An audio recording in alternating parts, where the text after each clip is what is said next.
Photographe ou modèle photo sur les réseaux sociaux, c'est un parcours du combattant et en particulier sur Instagram. Comment éviter les premières erreurs et bien démarrer, on voit ça tout de suite.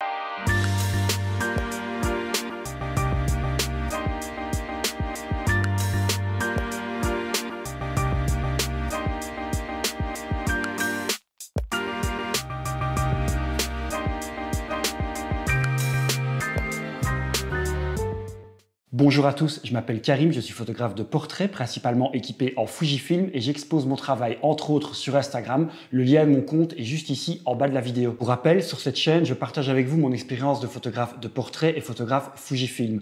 Je vous présente le matériel que j'utilise, je vous donne mon avis sur les nouveautés de la marque et également sur la façon de faire du portrait et ma façon de retoucher les photos. En tout cas, en toute humilité, je vous partage ma façon de travailler en tant que photographe. J'espère que ça vous plaît. Si vous découvrez cette chaîne, je vous invite à vous abonner et à activer la petite cloche pour être averti de tous les nouveaux contenus. Aujourd'hui, c'est une vidéo assez particulière et importante puisque j'ouvre une nouvelle catégorie. Les autres catégories, bien sûr, de la chaîne vont continuer à être alimentées par de nouveaux contenus, bien entendu. Mais ici, je vais vous parler surtout de la façon d'exposer son travail sur les réseaux sociaux et en particularité sur Instagram. Donc cette vidéo, comme son titre l'indique, c'est le premier épisode d'une série. Et donc avec vous, je vais poser les bases dans cette vidéo de comment bien démarrer un compte Instagram en tant que photographe ou modèle photo averti, amateur, semi-professionnel ou professionnel, si vous voulez vraiment grandir et exposer votre travail au plus grand nombre et en tout cas en retirer quelque chose. Alors si vous avez déjà un compte Instagram, pas de souci, ça va peut-être vous permettre de corriger certaines choses si vous trouvez mes arguments pertinents en tout cas et peut-être de redémarrer sur de meilleures bases. Alors tout d'abord, pourquoi Instagram et pas un autre réseau social et plus largement pourquoi l'univers Facebook, donc Instagram et Facebook dans une moindre mesure et pas les autres réseaux sociaux? Je m'explique tout de suite. Il y a quelques jours, j'ai lancé un sondage pour savoir comment vous, photographe ou modèle, en tout cas ceux qui me suivent sur mon compte Instagram, vous préfériez exposer votre travail, en tout cas sur quel réseau social vous préfériez exposer votre travail. 90% des gens m'ont répondu à Instagram, je suis d'accord avec eux et je vais m'expliquer pourquoi d'ailleurs. Mais j'ai eu également d'autres réponses. Certains m'ont même dit je préfère me consacrer à mon site internet plutôt que les réseaux sociaux. Selon moi, si vraiment on va avoir un plus grand rayonnement, c'est une erreur. Un site internet, c'est un point de chute, mais c'est pas lui qui va vous faire rayonner et en tout cas aller chercher de nouveaux clients potentiels. C'est bien d'avoir un beau site internet, mais il faut amener les gens sur ce site et les réseaux sociaux sont faits pour ça. Alors pourquoi pas également d'autres réseaux sociaux? J'ai eu par exemple des propositions, des gens qui me disaient moi je préfère Behance ou Flickr. C'est vrai que ce type de réseau social est plus axé photo, mais ces réseaux sociaux qui sont plutôt axés photo vont vous permettre de moins rayonner ou en tout cas de moins aller chercher de nouveaux clients potentiels. En effet, sur ces réseaux sociaux plutôt spécialisés, vous allez vous retrouver avec d'autres photographes et d'autres modèles pro qui eux aussi essayent de proposer leurs services. Alors ces réseaux sociaux sont très intéressants pour avoir en tout cas du feedback critique et donc de s'améliorer. C'est pour ça qu'on doit continuer à y être et à être présent. Ça permet vraiment d'avoir un feedback d'autres professionnels ou d'autres personnes averties dans le domaine qui vont pouvoir vous donner 2-3 trucs. Donc cet échange d'expérience est très intéressant. Par contre, pour aller chercher des clients, je suis moins convaincu. Les clients, ils sont plutôt sur Instagram. Pourquoi? Parce que déjà, Instagram, c'est 1 milliard d'utilisateurs. Donc, on retrouve de tout, des amateurs, des professionnels et on retrouve vraiment tout type de professions qui auront peut-être besoin de vos services. Donc, je pense vraiment qu'Instagram et l'univers Facebook en général est incontournable, en tout cas pour réussir dans le milieu de la photo. On parle également des nouvelles applications. Je pense par exemple à TikTok qui vient d'arriver. L'année passée, on avait eu d'autres applications qui nous provenaient de Russie et qui promettaient de renverser Instagram. Je pense vraiment qu'il faut continuer à se concentrer sur Instagram et peut-être même Facebook dans une moindre mesure. Pourquoi?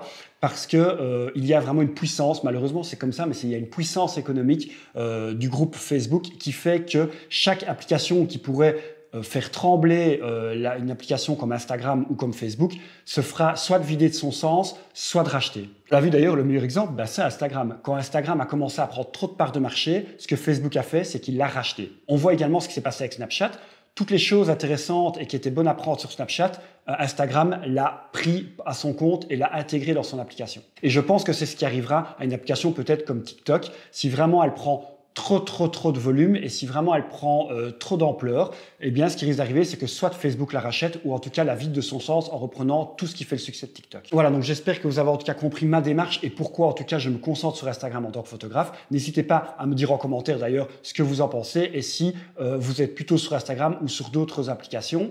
D'ailleurs, j'ai lancé également un sondage sur YouTube qui court toujours, je vous mettrai le lien en bas de la vidéo où vous pouvez également me donner votre application préférée pour partager vos photos. Je vous invite maintenant à rentrer dans le vif du sujet et la création création d'un compte, et si vous avez déjà un compte, peut-être la rectification de certaines choses sur votre compte, donc la création d'un compte Instagram en tant que photographe ou modèle photo. Alors la première chose que je peux vous conseiller, c'est bien choisir son type de compte. En effet, Instagram propose 3 types de comptes. Le compte personnel, qui peut même être privé ou non, le compte professionnel et plus récemment le compte créateur. Je vais directement vous conseiller de prendre le compte créateur si vous êtes photographe ou modèle, puisque vous serez considéré comme un artiste. Alors pour le moment, il n'y a pratiquement pas de différence, en tout cas dans l'utilisation, entre un compte professionnel et un compte créateur.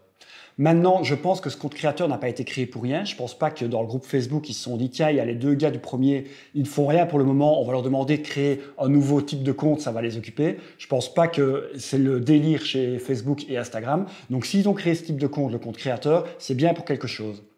Je pense qu'au fur et à mesure du temps, l'algorithme va se concentrer différemment, et en tout cas se comporter différemment, que vous soyez créateur ou un compte professionnel. Un compte professionnel va être plutôt destiné à des entreprises qui vendent quelque chose et plutôt du produit, du service, ou alors en tout cas qui vendent quelque chose qui n'est pas artistique.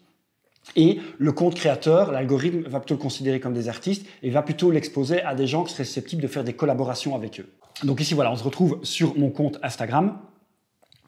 Vous avez ici dans les paramètres compte, vous avez les types de comptes tout en bas en bleu. Donc si vous avez déjà un compte, vous pouvez changer par ce biais-là. Vous avez ici passé à un compte personnel ou passé à un compte créateur. Là, on est tip top dans le faites ce que je dis et pas ce que je fais, puisque je suis toujours dans un compte professionnel. Alors pourquoi je suis dans un compte professionnel et pas un compte créateur?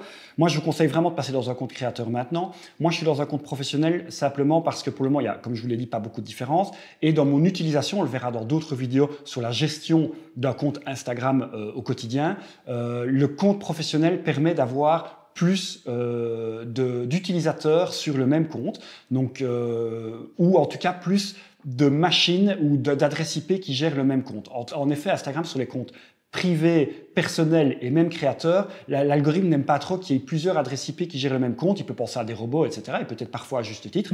Et donc, vous risquez d'être pénalisé, voire bloqué pendant plusieurs jours si vous utilisez ou si vous gérez votre compte Instagram depuis plusieurs adresses IP différentes. Moi, ça m'arrive d'utiliser mon smartphone, parfois d'utiliser mon PC, voire l'autre PC avec lequel je retouche. Et parfois même, il m'arrive que je demande à ma compagne de répondre à certains messages, etc. quand je suis en shooting, donc avec son smartphone. Ce qui veut dire qu'il y a plusieurs adresses IP qui gèrent le même compte. Si c'est ce que vous voulez faire, restez sur un compte professionnel pour le moment. En effet, Instagram considère qu'un compte professionnel, il y a plusieurs employés et est donc plus indulgent avec les plusieurs adresses IP. Dès que vous êtes sur un compte créateur, je pense vraiment que Instagram considère que vous êtes le seul artiste à gérer le compte et donc les différentes adresses IP peuvent pénaliser votre compte. Mais dans tous les cas, en tout cas, si vous êtes sur un compte personnel, passez en compte créateur. Il suffira simplement d'appuyer sur la petite ligne bleue que vous voyez là en bas des paramètres. Quand vous êtes sur un compte créateur, vous allez pouvoir choisir quel type de créateur vous êtes, ici photographe ou modèle ou personnalité publique, etc. N'hésitez pas à bien l'indiquer, ça permet dans votre bio à voir ce que vous êtes et donc à bien l'indiquer ce que vous proposez. Le compte professionnel ou créateur, dans notre cas, va permettre également aussi d'avoir accès aux statistiques. Donc ici, vous voyez sur une des dernières photos que j'ai publiées, je peux avoir accès aux statistiques, ici en bleu, et donc je peux voir le nombre de likes que la photo a eu, je peux voir le nombre de commentaires, le nombre de fois où la photo a été partagée et le nombre de fois où elle a été sauvegardée, c'est le petit drapeau tout à droite. Je vois également le nombre de visites de profil que ça a généré, le nombre d'abonnements, ici un abonnement qui a été généré par la photo, et puis la couverture, là on voit qu'il y a 2442 personnes qui ont eu ma photo grâce au hashtag. Les hashtags c'est très important, ça aussi sera un sujet d'une des prochaines vidéos, depuis l'accueil, depuis l'Explorer, etc. Donc ça c'est très intéressant, déjà par publication. Mais ce n'est pas tout évidemment, vous pouvez également avoir accès, on va le voir ici, aux statistiques globales de votre compte, soit par les contenus, et vous pouvez les classer différemment. Je reviendrai plus en détail évidemment sur les statistiques dans d'autres vidéos. Vous avez également l'activité de votre compte et alors surtout le plus intéressant selon moi, c'est l'audience. Là aussi, on retrouve la même chose. Il y a par exemple ici le nombre d'abonnés gagnés et perdus de façon journalière n'était réservé qu'au compte créateur. Maintenant, elle est intégrée aussi au compte professionnel. C'est pour ça que je vous dis qu'il n'y a pas beaucoup de différence dans l'utilisation des deux comptes, mais je suis certain que l'algorithme se comporte différemment avec l'un qu'avec l'autre. On a les villes dans lesquelles votre compte est le plus vu, on a la tranche d'âge, on a le genre, enfin bref, on a pas mal de choses. On a également les jours et les heures auxquels vos abonnés sont le plus présents et ça c'est très important pour pouvoir planifier vos publications. Bref, tout ça c'est une mine d'informations dont vous vous privez quand vous avez un compte personnel. Les seuls moments où je peux comprendre qu'on a un compte personnel et en tout cas un compte privé, c'est quand on a vraiment une particularité dans son type de photo. Si vous faites des photos de lingerie, nus, boudoir, ça je comprends que vous vouliez filtrer. On peut avoir des gens qui sont mal intentionnés ou en tout cas qui risquent de vous spammer au niveau des messages avec des attentions qui ne sont pas très honorables. Je crois que vous comprenez ce que je veux dire. Donc dans ce cas et ce type de photo, je peux comprendre. Si vous faites de la photo plus générale, ou en tout cas qui ne s'approche pas du nu ou du sexy, je peux vraiment vous conseiller d'être dans un compte public et même dans un compte créateur, c'est très important. L'autre chose qui est très très important quand vous créez votre compte ou à modifier dans votre compte, c'est la photo de profil. Ça a l'air tout bête comme ça, mais c'est ce petit rond qui apparaît à chaque fois que vous faites un like, à chaque fois que vous faites un commentaire, à chaque fois que vous interagissez avec la publication de quelqu'un. Et puis, c'est ce qui apparaît aussi en premier quand quelqu'un va sur votre compte. Donc, c'est assez important qu'elle soit, en tout cas, représentative de ce que vous proposez et en tout cas, aussi qu'elle soit agréable à l'œil. Moi, ici, vous voyez que ma photo de profil, qui est ici en haut à gauche, ce sont simplement 4 portraits féminins, simplement parce que mon compte, je propose des portraits féminins exclusivement. Et donc là, je pense qu'on voit bien que c'est un compte, en tout cas, on peut se douter de ce qu'on va voir en cliquant sur cette photo de profil. On peut se douter de ce qu'on va pouvoir avoir comme contenu. La deuxième chose qui est importante aussi, c'est votre bio. Il est aussi important qu'elle soit attractive et surtout qu'elle représente bien ce que vous allez proposer, que dans la bio, les gens comprennent ce que vous proposez. Ici, vous voyez que EKS Création, c'est le nom de ma bio. By Karim Roland, c'est mon nom. Là, c'était important aussi parce que certaines personnes me connaissent par mon nom et pas par le nom de mon compte Instagram. Donc, c'était important de mettre les deux. Juste en dessous, photographe, comme je vous l'ai dit, ça, quand vous créez votre compte, que ce soit un compte créateur ou un compte professionnel, vous pouvez mettre votre fonction et votre activité, c'est important de le mettre. Là, directement, en 2 lignes, ça me décrit déjà pas mal. Juste après, en dessous, Portrait Maker, Fujifilm Lover, ok, il fait des portraits et il est équipé en Fujifilm. Déjà, sur 2 lignes, on a compris pas mal de choses et ça peut attirer pas mal de gens qui ont les mêmes passions que vous. Juste après en dessous, j'incite les gens évidemment à interagir et donc à m'envoyer des messages s'ils veulent en tout cas profiter de mes services. Et juste en dessous, parce que j'ai 2 autres comptes, eh bien, il y a mariage EKS Création Wedding et il y a concert EKS Création Concert, 2 comptes que je gère un peu moins, qui sont un peu plus laissés en jachère, c'est normal, ça dépend des saisons pour ces 2 comptes-là. Et évidemment, en dernier, ça c'est important et ça concerne justement ce qu'on est en train de faire pour le moment, c'est un lien externe. Ça aussi, je vous conseille de le mettre. Soit de votre site internet, on en parlait tout à l'heure, c'est pas mal, ou alors votre chaîne YouTube. Pourquoi? Parce que ça va permettre aux gens de voir aussi une autre facette de vous et donc de mieux comprendre votre univers. On ne peut pas tout mettre sur son compte Instagram, donc c'est bien de mettre un lien externe. Moi ici, c'est ma chaîne YouTube. La dernière chose qui est importante pour moi, en tout cas dans cette vidéo pour bien démarrer, c'est une niche. Quand vous démarrez votre compte, vous devez absolument choisir dans quelle niche vous allez être. Je m'explique. Qu'est-ce que la niche? La niche, c'est vraiment le thème de votre compte Instagram. Ça doit être assez précis et pas trop général pour pouvoir vraiment attirer des gens qui sont intéressés par ce thème et surtout qui vont être fidèles et interagir avec vos contenus. Donc, faire un compte Instagram photographe, c'est pas une niche. Pour moi, c'est beaucoup trop général et ça risque de perdre un peu les gens. Si par exemple, les gens commencent à vous suivre parce qu'ils voient 2-3 photos de portrait d'abord et que c'est ce qui les intéresse, et puis que vous publiez des photos de paysages, et puis des photos de voyage, et puis des photos de mariage, et puis des photos de concert, eh bien peut-être tout ce contenu-là, ça ne va pas intéresser les premières personnes qui étaient intéressées par vos portraits. Et dans l'autre sens, les gens qui sont intéressés par les concerts ne sont peut-être pas intéressés par les portraits, etc. Donc je vous conseille vraiment de bien choisir votre niche. Moi, je ne fais pas que du portrait, mais c'est principalement ce que je fais. Et je sais que c'est vraiment une niche qui fonctionne très bien sur Instagram. Donc j'ai décidé vraiment de concentrer mes forces là-dessus. Et donc moi, c'est du portrait exclusivement féminin. Ça permet en tout cas aux gens qui me suivent de ne jamais être déçus, je l'espère en tout cas, des nouveaux contenus qui vont arriver chaque jour.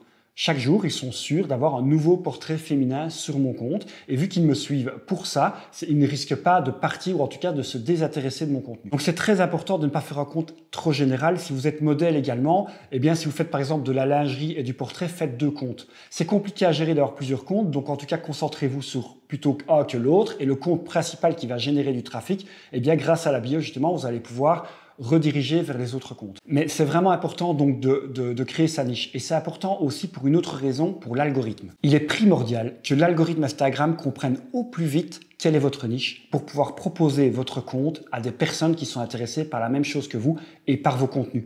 Si vous proposez des contenus trop différents sur votre compte Instagram, et donc dans les photos, dans les descriptions des photos, dans les hashtags, si tout est chaque fois différent, l'algorithme ne va pas comprendre exactement ce que vous proposez. Et il aura du mal à proposer votre compte à des gens qui seraient susceptibles d'être intéressés. Preuve que l'algorithme a besoin de comprendre ce que vous faites et ce que vous proposez, surtout quand vous démarrez, parce que là, vous allez avoir besoin justement de visibilité assez rapidement. Quand vous allez dans vos abonnements, donc les gens que vous suivez, tout en dessous, Instagram vous propose des gens qui pourraient être intéressés par votre contenu et donc que vous pouvez suivre parce qu'ils proposent le même type de contenu que vous.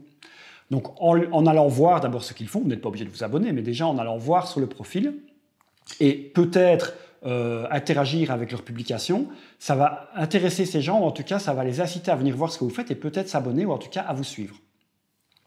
Donc ici, on voit qu'on propose plusieurs personnes et vous voyez par exemple la deuxième ici, on a débute sur Instagram. En quatrième position encore, débute sur Instagram. J'en ai plusieurs. La majorité des gens qui me proposent, il est marqué débute sur Instagram.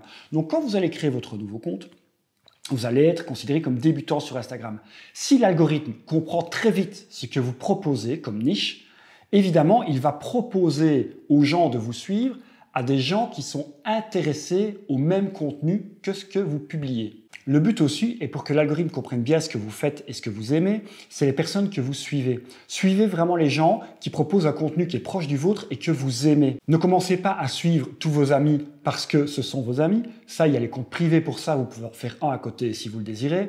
Mais là, votre compte d'activité, c'est important vraiment de suivre des gens qui proposent du contenu qui se rapproche du vôtre ou que vous aimez et qui est en tout cas en relation avec le vôtre. Ça aussi, ça va aider l'algorithme à comprendre ce que vous faites, ce que vous proposez. Pourquoi? Parce que en suivant uniquement des gens qui proposent la même chose et le même type de contenu que vous, évidemment qui vous inspire et des choses que vous aimez, ne suivez pas juste pour suivre, eh bien dans votre fil d'actualité, vous allez voir les publications de ces gens, interagir avec et l'algorithme va comprendre, ok, c'est ce type de contenu qu'il aime, donc c'est à ce type de personne que je vais proposer son contenu. C'est très très important ça, donc de ne pas suivre pour suivre. Maintenant, j'ose espérer que vos amis, s'ils vous soutiennent dans votre activité, eux, vont vous suivre. Mais en tout cas, avec votre compte professionnel, ne le faites pas en retour. Suivez des gens qui, eux aussi, proposent la même chose que vous.